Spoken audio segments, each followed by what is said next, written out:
Hi everyone. बहुत से लोग मेरे से पूछते हैं कि मैडम मेरी बेटी को पीरियड नहीं आया तो क्या करना चाहिए, कब तक पीरियड्स आने चाहिए। कोई इसलिए परेशान है कि जल्दी पीरियड आ रहा है, कोई इसलिए परेशान है कि पीरियड आए ही नहीं, 16 साल की हो गई, 17 साल की हो गई। ज़्यादातर जो डिलेड पीरियड्स आते हैं, जिन लड़कियों को पीरियड्स नहीं आते हैं, वो इतनी जल्दी नहीं आती हैं, क्योंकि पीरियड जल्दी आने पर माएँ ज़्यादा घबराती हैं। जब पीरियड नहीं आता तो बहुत सारी फैमिली वाले जो उसको इग्नोर करते हैं, सोच के आ जाएगा आ जाएगा आ जाएगा। ये लड़कियाँ आती हैं मेरे पास 19-20 साल पे या 25 साल पे, जिन्होंने आज तक कभी किसी को दिखाया नहीं, या दिखाने के बाद घर बैठ गई कि हाँ डॉक्टर ने बोल दिया मेरे यूट्रस नहीं है, अब देखा जाएगा, जब शादी होगी तब देखा जाएगा। या फिर ज़्यादातर लोग इग्नोर कर जाते हैं इस बात को कि चलो बिना बताए शादी कर देंगे। तो ये सब गलत चीज़ें हैं, गलत धारणाएं हैं। मैं आपको आज बताने वाली हूँ कि क्या कारण होते हैं कि लड़की को पीरियड नहीं आ रहा है। जल्दी आ रहा है वो मैं कई बार बता चुकी, हाँ बच्चों को आजकल जल्दी पीरियड आता है, पर पीरियड ना आने के बहुत सारे कारण होते हैं। पहली बात तो इसकी डेफिनेशन क्या है, सेकेंडली हम इसका क्या क्या रेमेडी कर सकते हैं, और तीसरा आपको आज सच क्या जानना चाहिए अपनी बॉडी के बारे में। तो एंड तक जरूर बने रहिएगा। पहली डेफिनेशन जो इसकी होती है कि भाई हम कब बोलेंगे कि आपको प्राइमरी एमिनोरिया है। प्राइमरी एमिनोरिया आपने डॉक्टर्स की राइटिंग में देखा होगा, यानी कि कभी भी उसको पीरियड नहीं आया। सेकेंडरी एमिनोरिया यानी कि पीरियड आ चुका है लेकिन अब बंद है, 6 महीने से 8 महीने से बंद है, कम से कम 6 महीने से बंद है, तो उसको सेकेंडरी एमिनोरिया बोलेंगे। अगर आपको 2-2, 3-3 महीने चढ़ के आता है उसको सेकेंडरी एमिनोरिया नहीं बोलेंगे, उसको बोलेंगे हाँ ठीक है पीरियड्स इरेगुलर है। बट अगर आपको पीरियड आने के बाद कभी ऐसा हुआ लाइफ में कि 6 महीने पीरियड नहीं आया तो उसको सेकेंडरी एमिनोरिया बोलेंगे, जिसके बारे में हम बात नहीं कर रहे हैं। हम बात कर रहे हैं प्राइमरी एमिनोरिया, यानी कि कभी पीरियड आया ही नहीं। पहली डेफिनेशन होती है कि अगर लड़की 13 साल की हो गई है और उसको अभी तक कोई भी सेकेंडरी सेक्सुअल कैरेक्टरिस्टिक नहीं आया है, यानी कि उसकी ब्रेस्ट डेवलप नहीं हो रही है, उसमें लड़की वाले फिगर नहीं आ रहा है, उसके एक्जिला में बाल नहीं आ रहे हैं, उसके प्यूबिक हेयर, प्राइवेट हेयर के बाल नहीं आ रहे हैं प्राइवेट पार्ट्स में, तो ऐसे केसेस में 13 साल पे पेरेंट्स के दिमाग में घंटी बज जानी चाहिए कि कुछ गड़बड़ है, मेरी लड़की लड़कियों जैसी क्यों नहीं दिख रही है। 13 साल के बाद आप वेट ना करें, डॉक्टर के पास जाएं कि मेरी बेटी को कुछ प्रॉब्लम है, कुछ भी डेवलपमेंट नहीं है तो पीरियड कहाँ से आएगा। ठीक है। सेकेंड डेफिनेशन है कि आपकी लड़की में ऑलरेडी डेवलपमेंट शुरू हो गया है, आपको दिख रहा है कि ओके वो लड़कियों की तरह मैच्योर हो रही है, उसकी बॉडी में चेंजेस आ रहे हैं, लेकिन 15 साल की हो गई तो भी पीरियड नहीं आया। ऐसे में वापस आपकी घंटी बजनी चाहिए कि 15 साल की हो गई पीरियड क्यों नहीं आया जबकि डेवलपमेंट हो रहा है। ठीक है। तो 13 साल अगर कुछ भी डेवलपमेंट नहीं है, 15 साल अगर डेवलपमेंट हो रहा है, उसके बाद भी आपको नहीं रुकना है। तीसरा होता है कि 5 साल हो गए उसकी ब्रेस्ट डेवलप हुए, उसके बाद भी उसको पीरियड्स नहीं आ रहे हैं। तो ये एक रेट्रोस्पेक्टिव मैं बता रही हूँ, क्योंकि 15 और 13 तो मैंने बता दिया। अगर उसकी ब्रेस्ट डेवलपमेंट 9 साल पे शुरू हो गया, जो कि नॉर्मल है, 9-10 साल पे ब्रेस्ट बडिंग शुरू हो जाती है, उसके बाद 5 साल और निकल के 9 + 5 कितना 14, और 10 + 5 यानी कि 15, तो वही हम उसी डेफिनेशन पे वापस आ गए। तो ब्रेस्ट डेवलपमेंट को हम इंग्लिश में बोलते हैं थैलार्के। थैलार्के के बाद 5 साल के अंदर पीरियड आ जाना चाहिए, और पीरियड को बोलते हैं मिनार्के। फर्स्ट टाइम जब पीरियड आता है उसको मिनार्के बोलते हैं। तो एज ऑफ मिनार्के, पेशेंट से पूछते हैं आपको किस एज पे सबसे पहले पीरियड आता है, वो उसकी एज ऑफ मिनार्के होती है। तो अगर थैलार्की यानी कि ब्रेस्ट डेवलपमेंट और मिनार्के में 5 साल से ज़्यादा गैप हो रहा है तो भी आपको डॉक्टर के पास जाना चाहिए। और चौथी डेफिनेशन ये होती है कि लड़की 14 साल की हो गई है, उसमें कोई सेकेंडरी सेक्सुअल कैरेक्टरिस्टिक नहीं आए, उसमें पीरियड्स नहीं आए, बट सडनली वो आदमियों जैसे बात करने लगी, उसकी आवाज़ चेंज हो रही है, उसको सडनली बॉडी में ऐसी जगह हेयर आ रहा है जो कि आदमियों को आता है। तो ऐसे केस में भी आपको डॉक्टर के पास जाना है, क्योंकि या तो लड़की को कोई क्रोमोसोमल प्रॉब्लम है, यानी कि वो जेनेटिकली मेल है, फीमेल नहीं है। जब तक वो छोटी थी आपको पता नहीं चला, आपको लगा फीमेल है, बट 14 साल होते ही उसकी बॉडी में टेस्टोस्टेरोन, एंड्रोजन बढ़ने शुरू हो गए, वो लड़कों की तरह लगने लगी, दाढ़ी वाड़ी आने लगी। तो ये 4 डेफिनेशंस आप ध्यान रखिएगा। 15 साल अगर उसमें डेवलपमेंट हो रहा है, 13 साल अगर बिल्कुल भी फ्लैट है, डेवलपमेंट नहीं हो रहा है, 5 साल अगर हो गए ब्रेस्ट डेवलप हुए तो पीरियड नहीं आया, या फिर 14 साल 13 साल के होते ही उसके बॉडी में आदमियों जैसे चेंजेस आने लगे, इसको हम बोलते हैं प्राइमरी एमिनोरिया। अब इसके मेन कॉज क्या होते हैं? सबसे इंपॉर्टेंट कॉज हमारी कंट्री में है टर्नर सिंड्रोम, जो कि मैंने आपको पिछली बार भी वीडियोस में बताया था।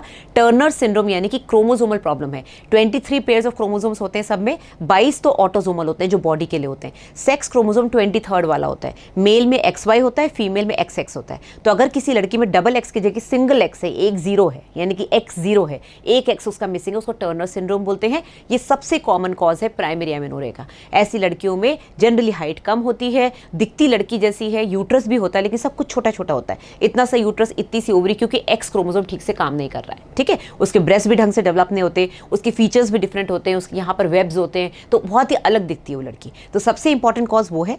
सेकेंड इंपॉर्टेंट कॉज जो इसके बाद आता है वो है मुलेरियन एजेनेसिस, जो कि आपको पता है MRKH syndrome, Mullerian Rokitansky Kuster Hauser syndrome, जिसकी कि बहुत सारी लड़कियां मेरे पास आती हैं, बहुत सारों को मैं ऑनलाइन कंसल्टेशन देती हूँ। मैंने अपने 25-26 साल की प्रैक्टिस में काफ़ी पेशेंट्स ऐसे देखे हैं जिनको कि पता है उनके अंदर यूट्रस नहीं है, वो घूम रहे हैं लेकिन वो आगे सर्जरी नहीं करा रहे हैं। फॉर वॉट एवर रीजन, चाहे फाइनेंशियल कंडीशन हो, चाहे पेरेंट्स सपोर्ट नहीं कर रहे, वॉट एवर, ठीक है। तो ये सेकंड मोस्ट कॉमन कॉज है। टर्नर सिंड्रोम किताबों में लिखा है सबसे इंपॉर्टेंट है, लेकिन मैंने आज तक अपनी प्रैक्टिस में मुलेरियन एजेनेसिस के पेशेंट ज़्यादा देखे। तो यूट्रस ही नहीं है, विजाइना नहीं है, सर्विक्स नहीं है, सिर्फ ओवरी बन गई, क्योंकि ओवरी का बनने का ओरिजिन अलग होता है। सेकंड ये कॉज हो गया। Third cause of primary amenorrhoea होता है, जो कि बहुत इंपॉर्टेंट कॉज है, वो है testicular feminisation syndrome, androgen insensitivity. Again इस तरह के केसेस ज़्यादातर गवर्नमेंट हॉस्पिटल में दिखाते हैं, प्राइवेट हॉस्पिटल में कम आते हैं, क्योंकि एक बार उनको डायग्नोसिस पता चल जाती है तो वो जनरली ऐसे केसेस गवर्नमेंट में जाते हैं, क्योंकि इनकी सर्जरी करनी पड़ती है। इसमें क्या होता है, इसमें लड़की अंदर से मेल है, उसके अंदर XX नहीं XY है, बट वो दिखती लड़की है, क्योंकि अंदर उसके एंड्रोजेंस जो है वो काम नहीं कर रहे हैं, उसके अंदर जो मेल हार्मोन्स है वो काम ही नहीं कर रहे। तो जब वो काम नहीं कर रहे तो ना उसको दाढ़ी आती है, ना उसको हेयर डेवलप होते हैं मेल की तरह, ना उसका एक्सटर्नल जेनिटेलिया में पेनिस डेवलप होता है, वो फीमेल जैसी दिखती है, तो उसको माँ बाप फीमेल जैसे ही पालते हैं। जब वो बड़ी हो जाती है, उसको पीरियड नहीं आता, तब वो दौड़ते हैं, भागते हैं, तब पता चलता है उसके अंदर यूट्रस ही नहीं है, क्योंकि वो है तो मेल ना, अंदर से तो वो मेल है, बस बाहर जो विजाइना है वो छोटा सा बना हुआ है। तो ऐसे केसेस में वापस सर्जरी करके उस लड़की को समझाना पड़ता है कि तुम भले जेनेटिकली मेल हो, बट तुम दिखती फीमेल हो, तो तुमको फीमेल की तरह ही रहना है, और उनका विजाइना हम वापस से बना सकते हैं। जैसे मुलेरियन एजेनेसिस में एक ही चीज़ हम कर सकते हैं कि उसका विजाइना बना दें प्लास्टिक सर्जरी के थ्रू, तो जिससे सेक्शुअल एक्टिविटी चालू रहे। जो वो अपने हस्बैंड के पास जाएगी, उसको शादी से पहले बताना पड़ेगा कि ना इसको पीरियड आएगा, ना इसको बच्चे होंगे। बच्चे हो सकते हैं IVF से। मुलेरियन एजेनेसिस के पेशेंट में ओवरी अच्छी खासी होती है। टेस्टिकुलर फेमिनाइजेशन जो तीसरा कॉज बताया, एंड्रोजन इनसेंसिटिविटी, उसमें टेस्टिस होते हैं, ओवरी नहीं होती है, उसमें बच्चा हो ही नहीं सकता, क्योंकि उस औरत के अंदर, जो कि एक्चुअली आदमी है, उसके अंदर टेस्टिस होते हैं, कौड़ियाँ होती हैं, ओवरी नहीं होती। तो ऐसे लोगों को बच्चा जेनेटिक अपना हो ही नहीं सकता। जो मुलेरियन एजेनेसिस है वो IVF के थ्रू किसी और के यूट्रस में अपना बच्चा डाल के सरोगेसी के थ्रू बच्चा पैदा कर सकती है। अब आते हैं और क्या कारण होते हैं प्राइमरी एमिनोरिया के। ये तो 3 हमने पढ़ लिए, ये बहुत ही इंपॉर्टेंट कॉजेज हैं, और इसमें कोई ज़्यादा रिजल्ट भी नहीं है, क्योंकि सिर्फ सर्जरी करके हम विजाइना बना सकते हैं और कुछ नहीं कर सकते। तो सबसे पहला कॉज हो गया क्रोमोसोमल प्रॉब्लम, जिसमें मैंने आपको बता दिया सबसे ज़्यादा इंपॉर्टेंट होता है टर्नर सिंड्रोम, दूसरा होता है टेस्टिकुलर फेमिनाइजेशन सिंड्रोम। इस तरह के और भी बहुत सारे सिंड्रोम्स होते हैं जो आपको जानने की जरूरत नहीं है। दूसरा कॉज होता है प्राइमरी ओवेरियन फेलियर, यानी कि ओवरी जो अंडाशय है उसने बहुत पहले काम करना बंद कर दिया। नॉर्मली 45-50 के बाद मीनोपॉज आता है, 40 के बाद ओवरीज धीरे धीरे काम करना बंद कर देती है, 45 के बाद ऑलमोस्ट खत्म हो जाता है। बट इन लेडीज में 40 से पहले या तो 25 पे, 30 पे, 35 पे सडनली ओवरी ने काम करना बंद कर दिया। बट इन केसेस में जो 20, 25, 30 पे हो रहा है, 35 पे हो रहा है, वो तो सेकेंडरी एमिनोरिया में जाएंगे, पहले तो सही थी, सडनली ओवरी फेल हो गई। ठीक है, हम बात करें प्राइमरी एमिनोरिया, यानी कि इस बच्चे को, इस लड़की को पीरियड आने से पहले इसकी ओवरी फेल हो गई।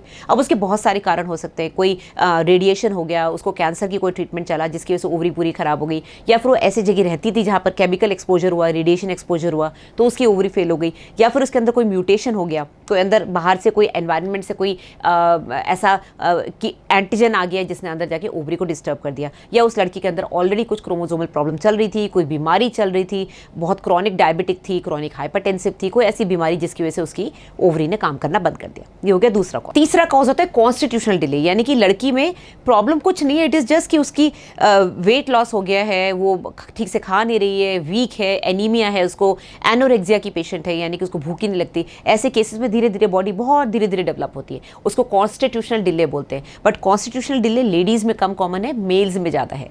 लड़कों में डिलेड प्यूबर्टी ज़्यादा कॉमन है कि उनको लेट डेवलपमेंट हो रहा है, लड़कियों में जल्दी डेवलपमेंट ज़्यादा होता है। ठीक है, तो तीसरा कॉज ये हो गया। चौथा कॉज, जैसे कि मैंने आपको बताया था, MRKH सिंड्रोम। तो ये जो मैं आपको कॉजेस बता रही हूँ, ये लाइन से नहीं बता रही हूँ कि चौथा ये, पांचवा ये, लाइन से तो मैंने आपको शुरू में बताया था। First most important Turner syndrome है, सेकंड MRKH सिंड्रोम है, और तीसरा है एंड्रोजन इनसेंसिटिविटी। ये तो मैं आपको बाकी की कॉजेस बता रही हूँ। तो ये सारे कॉजेस लाइन से हम डिस्कस कर रहे हैं। क्रोमोसोमल प्रॉब्लम्स हो गई, MRKH सिंड्रोम हो गया, प्राइमरी ओवेरियन फेलियर हो गया, अपने आप डिले हो रहा है क्योंकि लड़की में न्यूट्रिशनल प्रॉब्लम है, या फिर एक और कॉज होता है जिसमें कि सब कुछ सही है लेकिन बाहर ब्लड नहीं आ रहा है। बेसिकली उसको पीरियड्स इसलिए नहीं आ रहे क्योंकि अंदर कोई रुकावट है, यूट्रस सही है, विजाइना, सर्विक्स सब है, बट अंदर कोई रुकावट है जिसके साथ ब्लड अंदर भर रहा है। अब या तो ये कंजेनाइटल होगा, यानी कि उसको बचपन से पीरियड नहीं आ रहा है, तो हम इसी की बात कर रहे हैं प्राइमरी एमिनोरिया के। एक होते हैं एक्वायर्ड, यानी कि कुछ साल बाद कोई सर्जरी हुई, कुछ सर्विक्स पे कुछ कोनाइजेशन करा, कुछ कॉटरी करी है, डिलीवरी के बाद DNC के बाद इन्फेक्शन होकर वो बंद हो गया, उसकी हम बात नहीं करें, वो सेकेंडरी एमिनोरिया है। प्राइमरी एमिनोरिया जिन लड़कियों में कोई भी प्रॉब्लम नहीं, ना क्रोमोसोमल ना स्ट्रक्चरल, सब कुछ सही है, उसके बाद भी पीरियड बाहर नहीं आ रहा है, अंदर ही अंदर भर रहा है,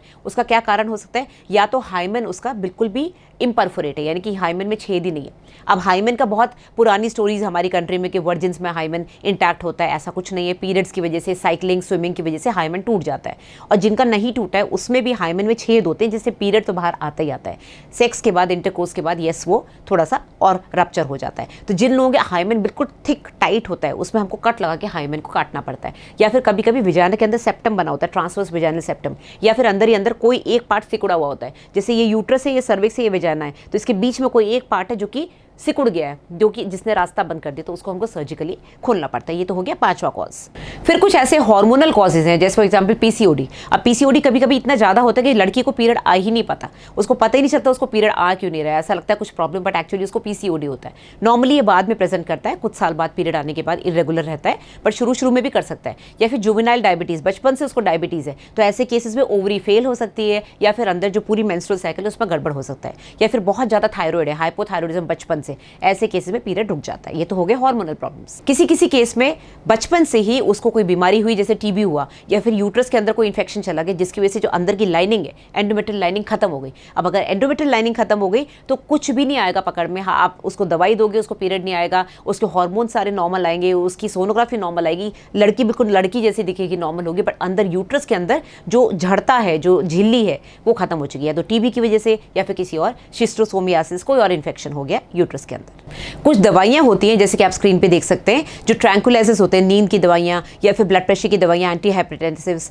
एंटी डिप्रेसेंट्स जो डिप्रेशन के लिए देते हैं, या फिर मेटाक्लोप्रोमाइड। मेटाक्लोप्रोमाइड भी एक दवाई है जिसमें कि हम इंटेस्टाइनल की मोटिलिटी को बढ़ाते हैं, ऐसे केसेस में जिनमें कॉन्स्टिपेशन वगैरह होता है। ऐसे केसेस में कई बार एमेनोरिया यानी कि पीरियड रुक जाता है। कभी कभी किसी लड़की में साइकोजेनिक प्रॉब्लम्स होती हैं, not exactly depression, anxiety, but psychogenic, जैसे बहुत ज़्यादा खाना खाना या बहुत कम खाना खाना, कुछ भी नहीं खाना, एनोरेक्सिया, बुलिमिया, वेट लॉस बहुत ज़्यादा हो रहा है। तो साइकोजेनिक जो कॉजेज होते हैं, जो थोड़ी घबराई हुई होती हैं, बैटर्ड चाइल्ड होता है, नॉट वेरी हैप्पी, सुस्त, ऐसे केसेस में भी पीरियड लेट आता है। एंड लास्ट कॉज होता है पिट्यूटरी, यानी कि ब्रेन के अंदर कुछ प्रॉब्लम है, या तो कोई ट्यूमर है या फिर हाइपोपिट्यूटरिज्म है, यानी कि पिट्यूटरी ने काम करना बंद कर दिया। पिट्यूटरी आपकी ब्रेन का एक पार्ट होता है, मैं कई बार अपने लेक्चर्स में बताती हूँ, HPO, hypothalamus pituitary ovarian axis. तो ये जो दो पार्ट होते हैं ब्रेन के अंदर, हाइपोथैलेमस और पिट्यूटरी, इसके अंदर ट्यूमर हो जाए, इस वजह से भी कई बार प्रॉब्लम हो सकती है। तो आई होप आपको ये वीडियो पसंद आया, आपको समझ में आया आपको करना क्या है, आपको कब डॉक्टर को दिखाना है, और डॉक्टर अगर कुछ बता रहे हैं तो उसको ज़रूर फॉलो करना है, क्योंकि अगर वो कुछ बता रहे हैं तो डेफिनेटली वही उसका ट्रीटमेंट है